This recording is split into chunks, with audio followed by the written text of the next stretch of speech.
हाँ तो नमस्कार जी, कैसे आप लोग? उम्मीद करता हूँ अच्छे होंगे। आइए आज हम लोग क्लास 10 के बायोलॉजी के फर्स्ट लेसन के 2 पार्ट मैंने दिया आप लोगों को, यानी 2 पार्ट हमने दे दिया है। यह तीसरा पार्ट है और तीसरा पार्ट में हम लोग जंतुओं में पोषण के बारे में पढ़ेंगे। तीसरा पार्ट में हम लोग जंतुओं में पोषण के बारे में पढ़ेंगे। आइए देखते हैं जंतुओं में पोषण क्या है।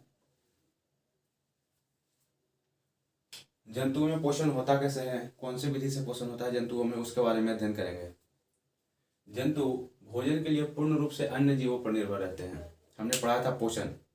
पोषण पार्ट 1 में हमने पोषण पढ़ाया था। पोषण में बताया था कि जंतु जो हैं पूर्ण रूप से अपने भोजन के लिए अन्य जीवों पर निर्भर रहते हैं और वह क्या क्या कहलाते हैं, तो वह परपोषी कहलाते हैं। सबसे पहले जंतुओं में पोषण के लिए सबसे पहले हम लोग अमीबा में पोषण को देखेंगे। सबसे पहले हम लोग अमीबा में पोषण को देखेंगे। आइए देखते हैं अमीबा में पोषण है क्या। तो अमीबा में पोषण के लिए सबसे पहले अमीबा एक कोशिकीय प्राणी समपोषी जीव है।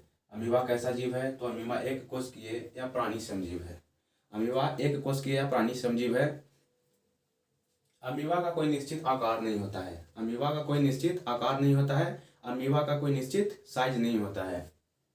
यह मृदुजलीय एक कोशिकीय जीव है। यह मृदुजलीय एक कोशिकीय जीव है।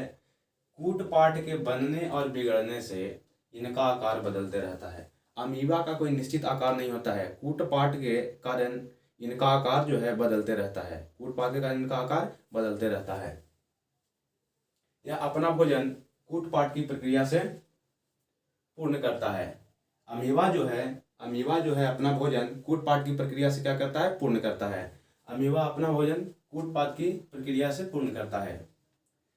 इसमें भोजन ग्रहण करने के लिए कोई विशेष अंग नहीं होता है। अमीबा में भोजन ग्रहण करने के लिए कोई विशेष अंग नहीं होता है। जैसे हम लोग अपने मुंह से भोजन ग्रहण करते हैं, लेकिन अमीबा का कोई भोजन ग्रहण करने के लिए मुख अंग नहीं होता है। अमीबा अपना भोजन शैवाल के छोटे छोटे टुकड़े, बैक्टीरिया या अन्य मृत पदार्थ से प्राप्त करते हैं। अमीबा जो है अपना भोजन शैवाल के छोटे छोटे टुकड़ों, बैक्टीरिया या मृत पदार्थ से अपना भोजन क्या करता है, अमीबा प्राप्त करता है। अमीबा अपने भोजन को भोजन रसधानी में तोड़ता है। अमीबा जो भोजन ग्रहण करता है, उस भोजन को भोजन रसधानी में क्या करता है, तोड़ने का कार्य करता है। अमीबा में अपचय भोजन को, जो भोजन नहीं पचता है उसको अपचय भोजन कहते हैं। तो अमीबा में अपचय भोजन को शरीर से बाहर निकालने का कोई निश्चित आकार नहीं होता है। अमीबा में न तो भोजन ग्रहण करने का कोई निश्चित आकार होता है, न ही अमीबा में अपचय भोजन को बाहर निकालने का कोई निश्चित आकार होता है। इसमें आइए इस डायग्राम के माध्यम से समझेंगे। सबसे पहले यह अमीबा का चित्र है। यह अमीबा का चित्र है। और सबसे पहले चित्र ए में अमीबा में केंद्रक पाया जाता है और अमीबा कूटपाट की क्रिया से अपना भोजन ग्रहण करते हैं। हमने भी बताया आपको। तो कूटपाट की क्रिया से देखिए, यह भोजन है यानी खाद्य कण है। यह क्या है, यह खाद्य कण है। यह अमीबा है। यह अमीबा का केंद्रक है। अमीबा कूटपाट की विधि से, यानी देखिए यहाँ पे यह भोजन है कूटपाट की विधि से, यानी कूटपाट की विधि से भोजन को धीरे धीरे क्या कर रहा है, घेरने का कार्य कर रहा है, भोजन को पकड़ने का कार्य कर रहा है। आपका चित्र सी में अमीबा भोजन को मुख्य रूप से घेरने का कार्य कर चुका है। चित्र सी में अमीबा भोजन को मुख्य रूप से घेरने का कार्य कर चुका है। और चित्र डी में हम लोग देखेंगे अमीबा जो है भोजन को ग्रहण कर चुका है। तो अमीबा में भोजन का अंतर्ग्रहण, यानी अमीबा अपना भोजन कैसे करता है, हमने इस डायग्राम के माध्यम से बताने का कोशिश किया आपको। और अमीबा भोजन का बहिष्करण, यानी अपचय भोजन का बहिष्करण कैसे करता है उसके बारे में हम लोग जानेंगे। तो अमीबा अपचय भोजन का बहिष्करण चित्र ए में देखेंगे। अमीबा भोजन ग्रहण कर चुका है। चित्र बी में धीरे धीरे अमीबा इसको बहिष्करण करने का कार्य करा चित्र बी में। चित्र सी में देखिए अमीबा अपचय भोजन को बहिष्करण कर चुका है। और इसमें चित्र डी में अमीबा अपचय भोजन का पूर्ण रूप से बहिष्करण कर चुका है। यहाँ तक आप लोगों को समझ में आ गया होगा। अब इसको नोट कीजिए आगे।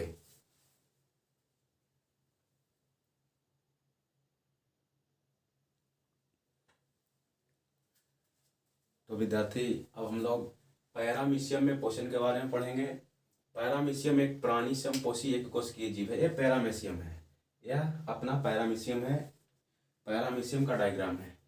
तो पैरामीशियम एक प्राणी समपोषी एक कोशिकीय जीव है। यह भी अमीबा की तरह एक कोशिकीय जीव है। अमीबा की तरह कैसा जीव है? तो अमीबा की तरह एक कोशिकीय जीव है।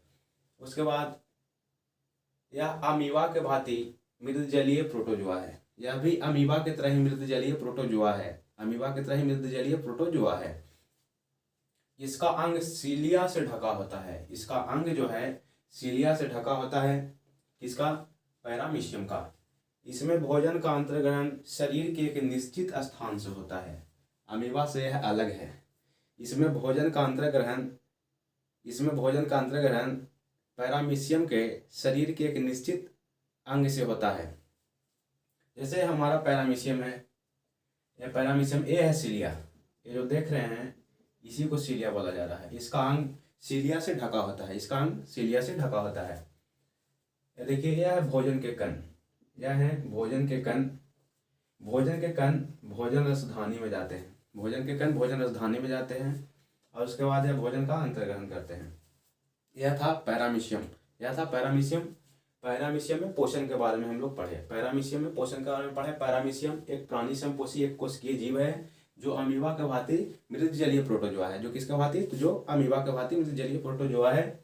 इसका अंग सीलियो से ढका होता है। ये सब सीलिया हैं।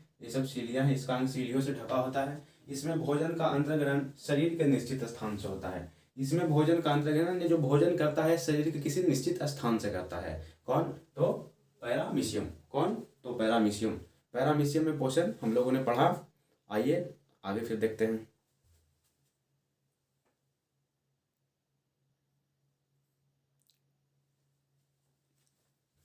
हाँ, तो विद्यार्थी अब हम लोग मनुष्य के पाचन तंत्र के बारे में जानेंगे।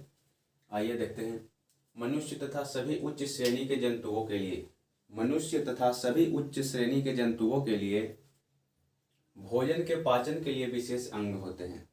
जैसे हम लोग आदमी हैं, मनुष्य हैं, जीव जंतु हैं, जानवर हैं, हाथी, घोड़े, बकरी, गाय, मतलब जितने भी सजीव प्राणी हैं उन सभी में भोजन के पाचन के लिए विशेष अंग होते हैं। आज हम लोग मनुष्य के पाचन तंत्र के बारे में जानेंगे, यानी मनुष्य के भोजन के पाचन के लिए जो विशेष अंग हैं उसके बारे में अध्ययन करेंगे। तो कह रहा है कि मनुष्य तथा सभी उच्च श्रेणी के जंतुओं के लिए भोजन के पाचन के लिए विशेष अंग होते हैं। सभी जंतुओं में मनुष्य तथा सभी जंतुओं में भोजन के पाचन के लिए एक विशेष अंग होते हैं जो कि आहार नाल कहलाते हैं। जो क्या कहलाते हैं? जो आहार नाल कहलाते हैं। मनुष्य में या सभी जंतुओं में भोजन के पाचन के लिए एक विशेष अंग होते हैं, उसको आहार नाल कहा जाता है। उसको क्या कहा जाता है? आहार नाल कहा जाता है।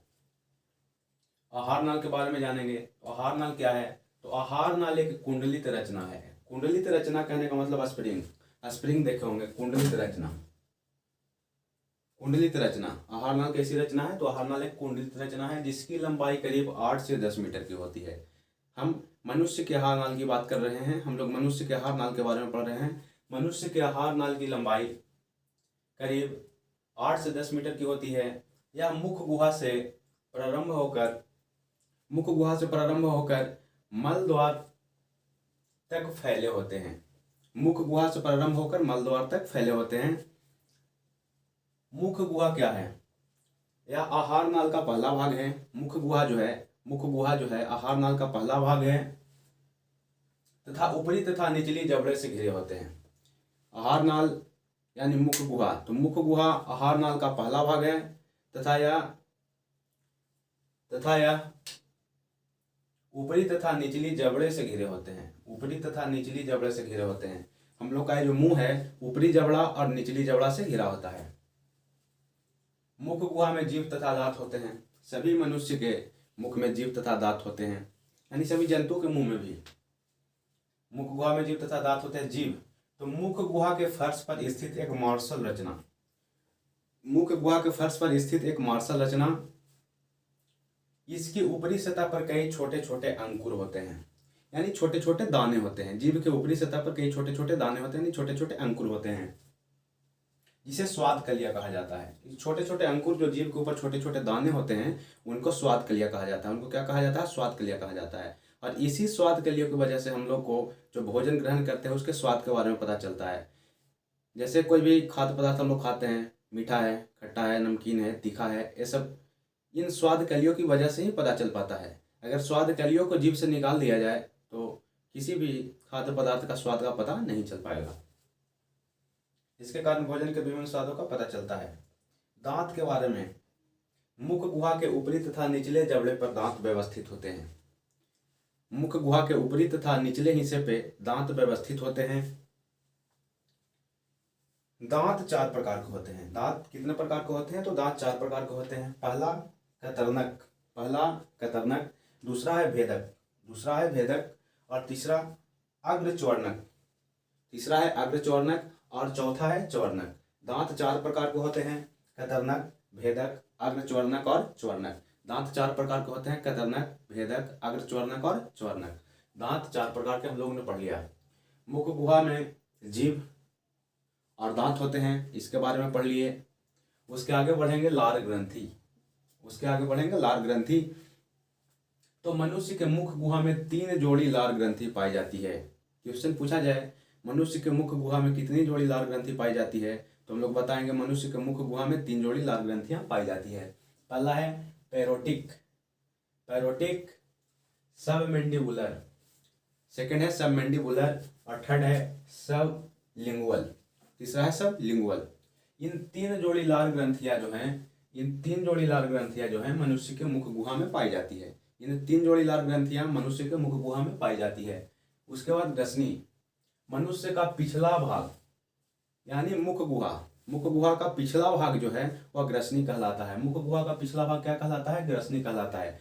और इसमें 2 छिद्र होते हैं। इसमें कितने छिद्र होते हैं? इसमें 2 छिद्र होते हैं। पहला निगल द्वार होता है और दूसरा कंठ द्वार होता है। यह जो निगल द्वार है, निगल द्वार के द्वारा ही हम जो भी खाद्य पदार्थ को ग्रहण करते हैं, निगल द्वार के द्वारा ही ग्रहण करते हैं। और उसके बाद ग्रास नली, मुख गुहा से लार से सना भोजन। मुख गुहा से जो कोई भी भोजन हम लोग भोज्य पदार्थ को ग्रहण करते हैं तो सबसे पहले मुख गुहा में डालते हैं। मुख गुहा में भोजन को डालने के बाद या लार से सना भोजन निगल द्वार के द्वारा ग्रास नली में पहुंचता है। निगल द्वार के द्वारा कहाँ पहुंचता है? ग्रास नली में पहुंचता है। इस निगल द्वार के द्वारा ग्रास नली में भोजन पहुंचता है। मुख गुहा में जो भी हम लोग भोजन करते हैं वह भोजन लार ग्रंथि से जो लार निकलता है उससे सना होता है और वह ग्रास नली में पहुंचता है। उसके बाद हम लोगों को अमाशय पढ़ना है। अमाशय यह एक चौड़ी थैली जैसी रचना है। यह एक चौड़ी थैली नुमा रचना है जो उदर गुहा के बाईं ओर से शुरू होकर अनुप्रस्थ दिशा में फैली होती है। अमाशय यह एक चौड़ी थैली जैसी रचना है। यह एक चौड़ी थैली जैसी रचना है जो उदर गुहा के बाईं ओर से शुरू होकर अनुप्रस्थ दिशा में फैली होती है। अमाशय का अग्रभाग, अमाशय का जो आगे का भाग होता है, अग्रभाग आगे के भाग को कहते हैं। अमाशय का जो अग्रभाग होता है डार्डियक तथा मध्य भाग यानी बीच का जो भाग होता है, मध्य भाग मतलब बीच का भाग, तो बीच का भाग को कुंडक तथा पिछला भाग फाइलोरिक कहलाता है। तथा सबसे अंतिम भाग इसका, अमाशय का सबसे अंतिम भाग फाइलोरिक भाग कहलाता है, फाइलोरिक कहलाता है। उसके बाद छोटी आंत। छोटी आंत आहार नाल का सबसे लंबा भाग है। नाम इसका छोटी आंत है लेकिन आहार नाल का यह सबसे लंबा भाग है। आहार नाल का सबसे लंबा भाग है जिसका आकार बेलनाकार होता है, बेलन के जैसा होता है। गणित में हम लोग बेलन पढ़े होंगे, आप लोग बेलन पढ़े होंगे। तो यह जो छोटी आंत है इसकी रचना बेलनाकार होता है। मनुष्य में इसकी लंबाई, मनुष्य में यानी हम लोग मनुष्य हैं तो हम लोग में इसकी लंबाई जो है 6 मीटर तथा 2.5 सेंटीमीटर यानी 2.5 सेंटीमीटर होता है। 6 मीटर लंबा और 2.5 सेंटीमीटर चौड़ा होता है। कौन? यह छोटी आंत। छोटी आंत 3 भागों में बटा होता है। छोटी आंत जो है 3 भागों में बटा होता है। पहला ग्रहणी, दूसरा है जेजुनम और तीसरा है इलियम। छोटी आंत जो है 3 भागों में बटा होता है। पहला भाग है ग्रहणी, दूसरा जेजुनम और तीसरा है इलियम। तो छोटी आंत आहार नाल का सबसे लंबा भाग है। छोटी आंत इसका नाम है, लेकिन आहार नाल का सबसे लंबा भाग है। यहाँ तक आपको समझ में आया होगा, यहाँ तक आपको समझ में आया होगा।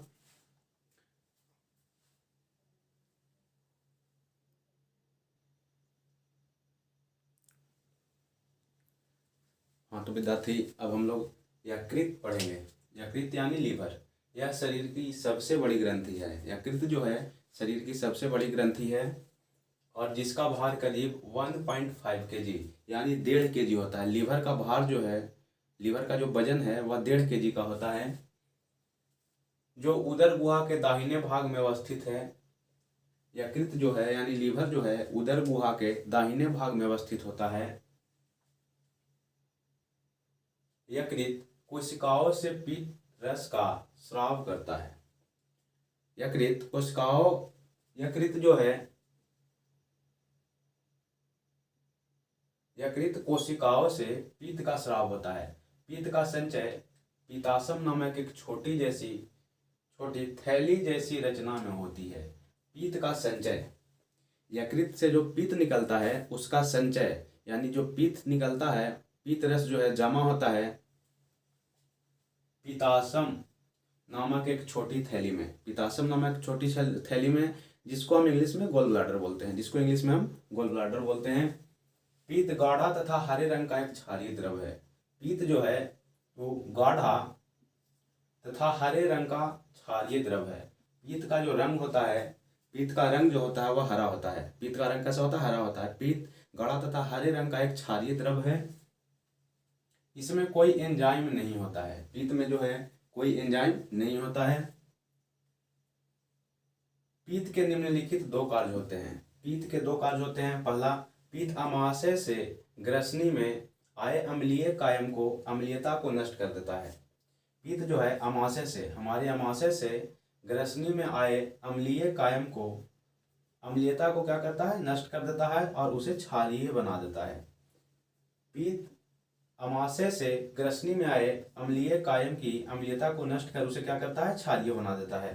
तथा दूसरा काम, तो पीत के लवणों की सहायता से भोजन की वसा का विखंडन तथा पायसीकरण होता है। उसके बाद अग्नाशय पढ़ेंगे। उसके बाद हम लोग को अग्नाशय पढ़ना है। अमाशय के ठीक नीचे तथा ग्रहणी के घेरे पीले रंग की एक ग्रंथि होती है जो अग्नाशय कहलाती है। अग्नाशय किसे कहते हैं? तो अग्नाशय अमाशय के ठीक नीचे तथा ग्रहणी के घेरे पीले रंग की एक ग्रंथि होती है जो अग्नाशय कहलाती है। जो क्या कहलाती है? जो अग्नाशय कहलाती है। आगे हम लोग देखेंगे बड़ी आंत। आगे क्या देखेंगे? बड़ी आंत। छोटी आंत आहार नल के अगले भाग, यानी छोटी आंत जहां पर समाप्त होती है वहां से बड़ी आंत खुल जाता है। वहां से बड़ी आंत का शुरुआत होता है।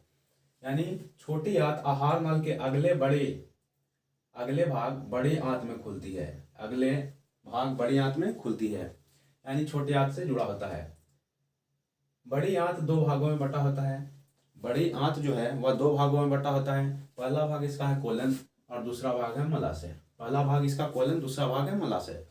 बड़ी आंत 2 भागों में बटा होता है, कोलन और मलाशय में। अपचा भोजन कहने का मतलब जो हमने भोजन ग्रहण किया था तो सारे भोजन नहीं पचते। कुछ अपचा भोजन, जो भोजन नहीं पचता उसको अपचा भोजन बोलते हैं। इलियम से, कोलन से होते हुए मलाशय में पहुंचता है। अपचा भोजन कैसे पहुंचता है? तो अपचा भोजन इलियम से, कोलन से होते हुए मलाशय में पहुंचता है। और अंत में जो अपचा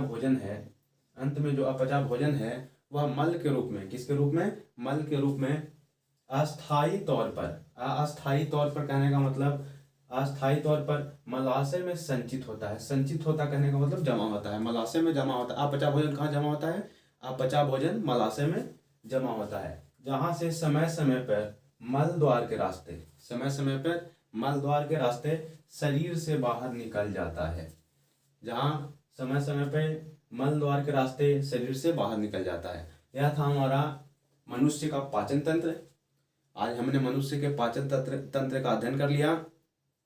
आज हमने फर्स्ट लेसन यानी जैव प्रक्रम, क्लास 10 के फर्स्ट लेसन जैव प्रक्रम को समाप्त कर दिया है।